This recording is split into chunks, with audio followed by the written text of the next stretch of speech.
Dave Anderson here with the Fisherman magazine, and this week it's all about the Albie. We've got Albies going crazy in Vineyard Sound. We've got Albies making their way through the Elizabeths into Buzzards Bay now, and Central Rhode Island seems to have a really good bite going on as well. Stay tuned for all that and more on this week's Web Fishing Forecast. The fishing news is sponsored by these fine partners.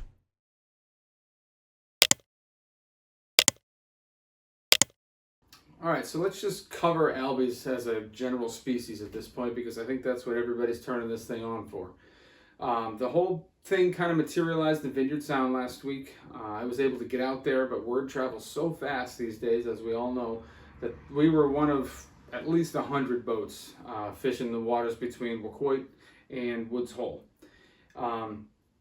Lots of Albies in that area, and the fish that we were able to catch were big, averaging between 8 and 11 pounds.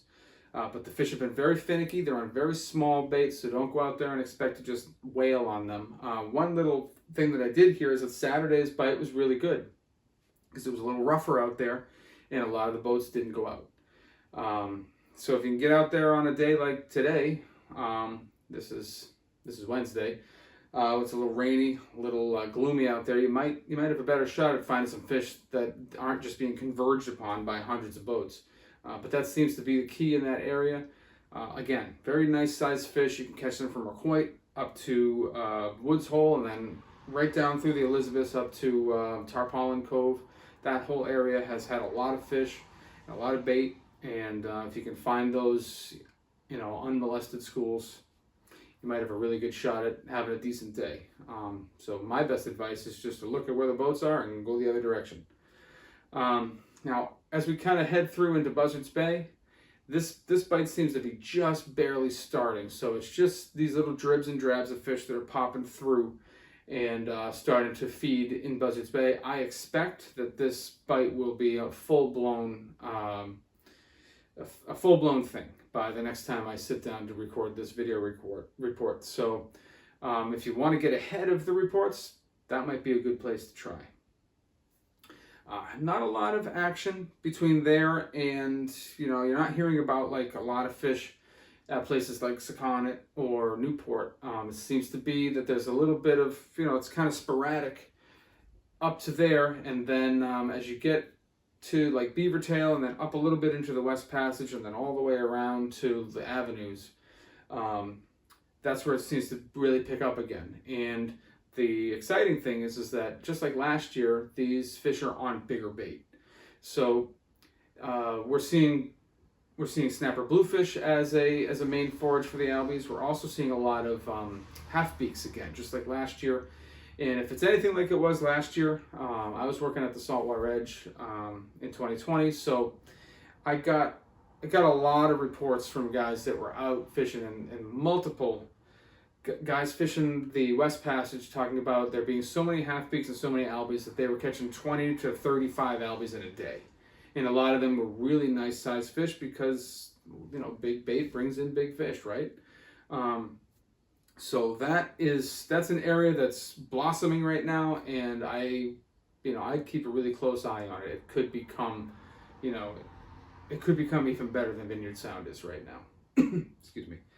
Now, that's pretty much the Albie story. When there are some fish running the South County beaches, but it's sporadic out there. There's a lot of bait in place there, so that could blow up at any day as well. But the two really hot zones, like I said, are Vineyard Sound from Wacoit all the way up to Tarpaulin Cove, and then Central Rhode Island from, say Dutch Island all the way around Point Judith to the avenues. That seems to be the two hot zones. And now let's move over and just talk about the whole tuna bite. This has been a really exciting year for tuna fishermen, and we had really steady weather all summer, and it kind of kept those fish really in just a couple of places. It was really easy to say, hey, go here, go there, you got a really good shot at getting fish. It's not like that anymore. Since about mid-August, we've had a lot of unpredictable weather. We had a hurricane. We got another nasty system coming in tonight, and So needless to say, it's mixed things up a little bit. So where a couple times last week I heard about some fish really close to home, around the windmills, caught within sight of Block Island, like able to see windows on the houses on Block Island. Those fish are gone.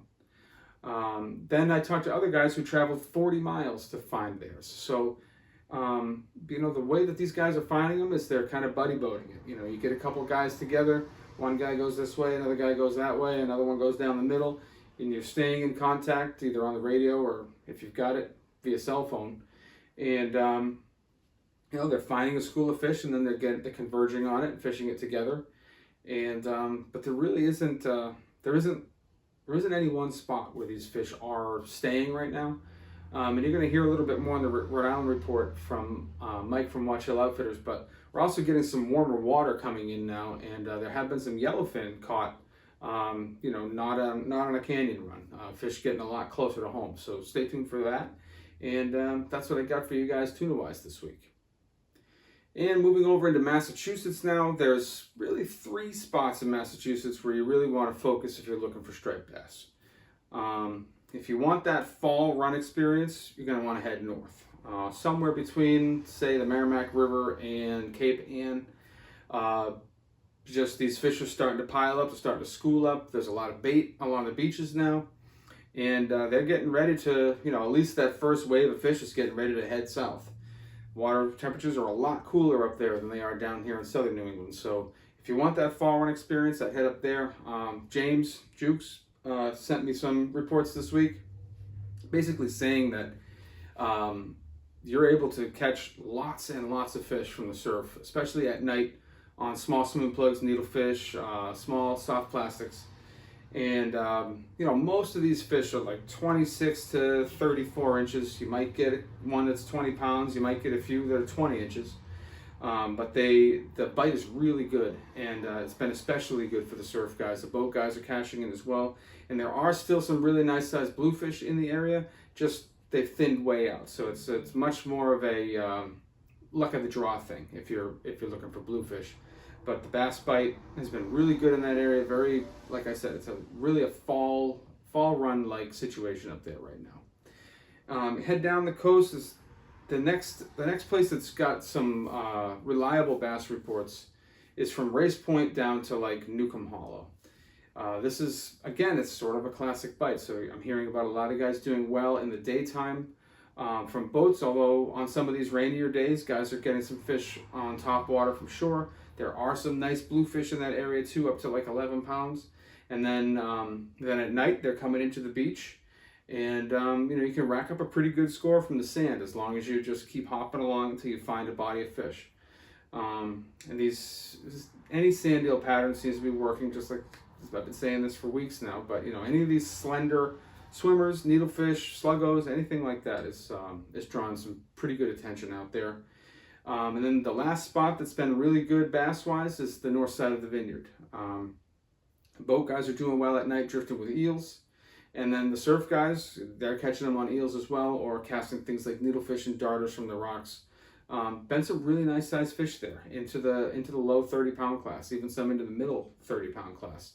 And, especially if you're a surf guy, you're, really, either boat or surf, a lot of the pressure is being taken off by the Albies. So if you're a hardcore dyed-in-the-wool striper guy, it's a good time to be alive, because a lot of your competition is being drawn into the day bite on these Albies, and you're going to see a lot fewer boats and a heck of a lot fewer headlamps out there at night. And then as we move over, like the Albies seem to be affecting every fishery. Like, I didn't get a single fluke report in Massachusetts this week. I would have to guess that Nantucket Shoal still has a bite going on, and up on like Mashney Flats and places like that, I'm sure that there are fluke to be caught there. But I didn't hear a fluke report from Massachusetts anywhere this week. And then sea bass wise, one place that I saw with my own eyes and then heard a little bit more about some really good sea bass fishing is some of that deep water south of Woods Hole. A lot of these fish are being caught on epoxy jigs when someone's just waiting for the albies to regroup. They're just dropping the epoxy jig to the bottom and just jigging it really tight to structure down there, and they're picking up some nice sea bass. The other place that's still got a really good sea bass bite, and you've got a chance of getting some codfish and maybe a nice blackfish as well, is Cox's. And that area is really producing probably the biggest sea bass overall in the Massachusetts, Rhode Island area. So if you're looking for some real big knotheads and you want to throw a couple cod on top, I definitely head to Cox's. And yeah, that's the story I've got for you guys in Massachusetts this week. As we move over into Rhode Island, the striper bite's been kind of tough. There are plenty of stripers to be caught, but there's just not a lot of fish of size. Especially for the shore guys, especially around like Newport proper. It's just been inundated with smaller fish ever since that hurricane came through. I fished that area a couple times this week myself from the surf. Had a really hard time breaking even 10 pounds. But there's decent numbers of fish in there, from real small schoolies up to short, with just over slot size fish, like 28, 29-inch fish. Seems to be a really good amount of bait in that area, and even the boat guys that I talk to are mostly just topping out in the middle of the slot, like a 32, 33-inch fish. So not a lot of really big fish around at the moment. However, as I said in the Albie part of the intro, there's a lot of big bait kind of from Jamestown right around to Point Judith, and that might be a good spot to keep an eye on, because it's drawn in the Albies with these half beaks and snapper bluefish, and there'll be mullet entering that picture any day now. And when you get a lot of big bait in an area, it just takes a little while before some bigger fish find it. So that would be a really good place to concentrate, whether you're a surf fisherman or a boat fisherman looking for some better bass. They may show up there before we know it. And then down along South County, there's a lot of big bluefish in along the beaches, and out not too far off the beaches as well, but for the boat guys, and then heading out toward the Watch Hill Reef System and whatnot. A lot of bait again, a lot of snapper bluefish, and tons and tons and tons of peanut bunker. But again, it's been mostly bluefish in that area so far. There are some bass in the mix, just not a lot of sizable fish. Even the guys that I talked to that fished the breachways this week were topping out at like 34, 35 inches. So there are some slot fish to be had there at night. But I think right now we're all just waiting for a better school, some bigger bass to move into that area. And when it does, it's going to light up. Sea bass wise, I am hearing still most of the sea bass reports I'm hearing are coming from Block Island. It's either most of the guys I'm hearing about right now too are fishing around the windmills, still getting some, really any rock pile all the way around Block right now has got those fish on it. Always seems to be bigger fish there. And then the other place that I have heard about sea bass being caught with pretty good regularity is that deep water sort of east of Brenton Reef, and then heading over toward Beavertail. There's a lot of deep structure in that area, and some really nice sea bass have been pulled off of those rocks this week. Fluke wise, still guys targeting smaller structures, and still the best bet is going to be around Block Island. In fact, that's the only place I've heard about really good fluke reports in Rhode Island this week. Still up along the beaches there, and even with the snapper bluefish showing up, I still haven't heard about a lot of, or really any consistent bite of bigger fish from the beaches. We can hope and pray, and a lot of times it does happen when these snapper bluefish start to show up in bigger numbers. It draws in some of these bigger fluke, and you get a shot at them, in early September. So, if you're a fluke guy, definitely keep an eye on that. I'm going to toss it over now to my buddy Captain Christian Awe, who runs the charter, Awestruck Charters out of Wickford Harbor. He's going to give us a little rundown of what he's seen this week. Fall fishing is definitely in full swing. We're having incredible days out there on the water, to say the least. Tons of life everywhere you go on the south shore of Rhode Island. Everywhere from Narragansett to Watch Hill to Sakonnet, you've got life. Bonito, false albacore, giant striped bass blitzes, you name it, you can find it out there. Predominant bait has been peanut bunker. I've seen multiple sizes, anywhere from the real small thumbnail looking stuff up to 2-3 inches, all getting fed on by all those aforementioned species. Also seeing a big influx of half beaks, which is, in my opinion, the most exciting bait that we get here inshore in New England. You'll see just waves of them cascading on the surface out there, and often getting chased by Albies, bonito, and it lets you throw something different besides just the epoxy jigs at them. So you get to throw some bigger baits, some topwater stuff, and try and get them that way. Conditions have been good the last couple weeks. Got some storms rolling in the next couple days. We'll hope that they hang around and see what happens after that. Get out there, go get them, be safe, have fun. Thanks, Christian. Hopefully we'll get out on the boat maybe next week, maybe the week after that, but looking forward to seeing you again, buddy. Thanks for the report. And now we're going to throw it over to Mike Wade from Watch Hill Outfitters. Let's hear what's happening out his way. Just checking in with you for the week. Spooling up a new reel. It's the new Shimano Ultegra. Pretty excited about it. In my opinion, what they've done is just kind of rebrand the old Stratic FJ. Really nice, a little bit lower price point. Real excited to check it out, see how it casts. The rod that I'm running on it is a Airwave Elite 8'8", detachable handle. I love this rod. I've actually got a couple of them. It's kind of a fast action, really good caster, and I love it for Albies. That's what's coming up. Starting to get set up for it. I'm going to throw a little bit of 20-pound braid on here, and I bet it'll cast like a dream. We've also got some pretty good fishing going on right now. A lot of bait to the shoreline, a lot of bass, some pretty good sized bluefish. We actually were out there with Tommy yesterday on the fish trap. Got some nice sized blues, a slop bass, and quite a few other fish. Pretty exciting. The tuna bites kind of changed up a little bit. Definitely had that storm roll in, starting to get a little bit, different. A little warmer water coming in, so believe it or not, we're actually seeing some guys catch some nice yellowfin, where really all summer long has been that exciting bluefin bite.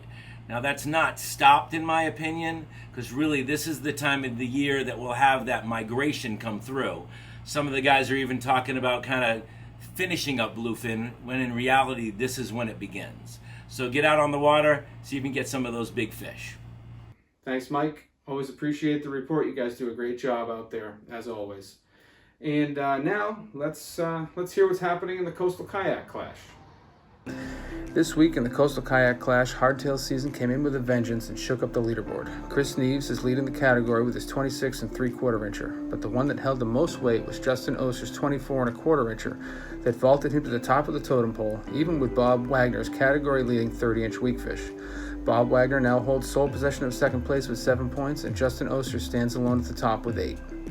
A little note on measuring hardtails. Please allow the tail to fall naturally on your ruler. We have had to make a few adjustments this week because anglers were bending the tail to give a closer look at the number, but this also augmented their score, which we had to adjust after the fact. We can't be adjusting every hardtail score, so after this weekend, bent tails will automatically be disqualified. Hardtail species are defined as false albacore or bonito, and they are the fish of the month for September, so set your mind to melting those drag washers in your quest to win Fish of the Month. And with hardtails now on the menu and blackfish starting to chew, this thing should get interesting in a hurry. Good luck. And now, moving over into Connecticut, as we all know, bluefish was a main focus over this past weekend with the WICC Greatest Bluefish Tournament on Earth and the $25,000 prize for the biggest bluefish caught. I've been following this tournament for a long time just because I've written the Connecticut report for so long. And it always seemed like it was very heavily slanted toward the Long Island side of things. It always seemed to be the bigger fish came from there. A few years in there, that wasn't the case. But this year, a lot of fish from the Connecticut side. And including the winner. And you're going to have to excuse me, I have the results here on my phone. I just couldn't memorize all these things. But, of the top 10... we had the first place fish was caught in Milford, Connecticut, or off of Milford, Connecticut. Second place fish was caught off New London. Fourth place was off Niantic. The fifth place was out in the way Western Sound, but way into Connecticut. Seventh was in Bridgeport, Connecticut. Eighth was in Milford, Connecticut, and 10th was in Niantic, Connecticut. So we had weigh-ins from our advertisers. A&W Marina had the 2nd place fish. J&B had the 4th place and the 10th place, and a bunch in between. I did study up a little bit on Joseph Gallo, the guy who got the 17.27 pound winner. And that fish was taken in the mouth of Housatonic River. And he said he had gotten on a pretty good bite of bluefish there, but that one obviously by far was the biggest. And the other place that was very productive for big bluefish was the Race. So anywhere from middle ground to the mouth of the Hoosie, and then over to and over inside the Race, and even the gut too. All great places for big bluefish. And right now there seems to be a lot of good-sized bluefish around. So if you haven't had enough bluefish and you want to go out and catch a few more, those are a couple spots you might want to check out this week. Bass-wise, the best fishing I'm hearing about is around Fishers. The Race has been very good. The south side of Fishers has been very good all along that whole stretch. Guys drifting along, throwing eels into the beach or getting some good fish.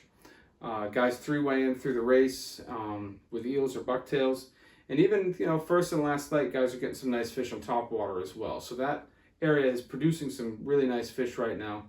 The other place that I've heard about some pretty good bass fishing, more fish on the smaller side, has been from like Hatchets over to Harkness in that area there. Basically, Niantic and one town on either side of it. But there's been a lot of schoolies and slot fish along the beaches in that whole area. Lots and lots and lots of bait. And the bass fishing has just been excellent in that whole stretch. But most of the fish seem to be topping out at 20 pounds, where if you go out to Fishers, you got a chance of going real big at 40 plus pounds. But those are the two best spots that I'm hearing about right now, Connecticut striper-wise. As far as sea bass goes, I know a lot of guys are getting good fish around Valiant. They're getting some fish south of like the Sluiceway and some of that real deep water out there. Of course, some really nice fish are coming from Montauk and Block Island. Another place that's been pretty good has been some of these smaller reefs and rock piles off of Clinton and Westport. Some of the bigger reefs now are getting more and more picked over, but if you focus on some of these smaller spots, you get a good chance of getting a really nice one. And there's also been a lot of like smoker size bluefish in there. I call them smoker size because they fit nicely in the smoker. Say like a 24-inch fish, maybe even a little smaller than that. There's been a lot of that size fish in there, so you can kind of double up on those. Porgy fishing has been excellent throughout all of Connecticut, including that area. Shore and boat. It's been probably one of the best years for porgies I think I've ever seen. And couldn't come at a better time if you're in the Dreamboat competition. The porgy is the fish of the month for September. So go out there and try to hang yourself a hubcap, and you might just win. And the prizes for the fish of the month are pretty good. It's a reel and a fish mount, and it adds up to a pretty good dollar amount. So check that out if you're in the competition there. Another thing that's showing up a lot in especially Central Sound, Millstone seems to be the crosshairs. Spanish mackerel. Still good numbers of those around, and they'll take real small tins or real small soft plastics, work fast on the surface, and they really do like that Millstone outflow. They like that extra warm water, so that's a good place to go if you've never caught one or if you just want to put a bunch on the boat. Also great eating, by the way, if you didn't know that. And that's the story that I've got for you guys in Connecticut this week. I'm going to throw it over to Max from Fisherman's World now. He's going to give us a little rundown of what's going on in the Western Sound. Hey everyone, Max here with another local fishing report. We've had a lot going on this past week with Spanish mackerel being caught, some big bluefish, striped bass in the morning, and big black sea bass. Congratulations to Joe Gallo with the winning bluefish. This fish came out of the Stratford area. There's been a lot of big blues around, and it's been good in middle ground, 20HC, 11B, and down to our west. You can get these fish diamond jigging or fishing around the bunker schools, and also guys chunking at night. Striped bass action is also picking up. We've seen a lot of slot-sized fish and some over-slot now starting to mix in the early morning hours with these fish keying in on peanut bunkers shallow and around our harbors, beachfronts, and all around the islands. Black sea bass fishing is picking up too. Guys are reporting a better bite now in the deeper water and is starting to transition to a little more shallower in the 50-foot range. Scup remain plentiful. These fish are still on our beaches, oyster beds, and our deep water reefs and wrecks. Always remember to bring clam chum. Albies are showing up out east, and a lot of guys are starting to head to the Rhode Island shores, and they're doing really well, and this should only pick up. We haven't had any hardtails like albies in our local waters yet, but there have been some bonita and some Spanish mackerel. We've seen Spanish mackerel off Penfield Reef, the backside of Middle Passage, and off Stratford. Thank you and good luck. And before I wrap things up for good this week, we're going to take a quick look at what's going on in the Dreamboat competition. The Dreamboat competition drama continues as John Mafia of Little Egg Harbor, New Jersey weighs in a monster mahi-mahi at Chestnut Neck Boatyard. Say that 3 times fast. At 30.2 pounds, this mahi is in the number 1 spot, pushing Henry Piacentino out of first and into second place position with his 22-pound mahi. Henry still has the number 1 position in the competition overall, but he actually drops 1 point this week. In other news, Jerry Zordan weighed in the 7.46 tog at Quaney Bait and Tackle in Rhode Island, seating him at second place for tog. The race is on as we enter the fall season, and some of the best fishing is yet to come. The Dreamboat Fishing Challenge is the Fisherman subscriber-only season-long multi-species fishing competition with a chance to win a new Steiger Craft Center console powered by Yamaha, along with many other great prizes. Subscribe now to the Fisherman magazine to be part of the action. And that concludes our reports for this week. I hope they help you guys out. We got this storm coming this week, so a lot of the things that we talked about, they may change dramatically by the time you get back out there to wet a line again. But at least you've got some areas where things have been going on, and you can kind of shove off from there. If you're not a subscriber to the Fisherman, head over to the website, check out some of the stuff that we have offered for free up there. You're going to see there's a lot of information to devour there, a lot of different contests you can enter. And the subscription not that expensive. You get you get access to 3 different magazines with reports covering Maine all the way down to Delaware, and a lot of inland stuff too, like the Salmon River and a lot of the freshwater opportunities in Massachusetts and Connecticut and Pennsylvania and New York and all of that. So there's a lot of stuff covered. There's a lot of reasons to come over, but at the very least, give us a like here on YouTube. Hit that subscribe button so you can stay updated on what we're doing, and hit that little bell thing down there too so you can get a notification when we post something new. Stay tuned for what we got coming up next week. I'm looking forward to seeing you guys next week. Thanks a lot for watching, and we'll see you then. Thanks.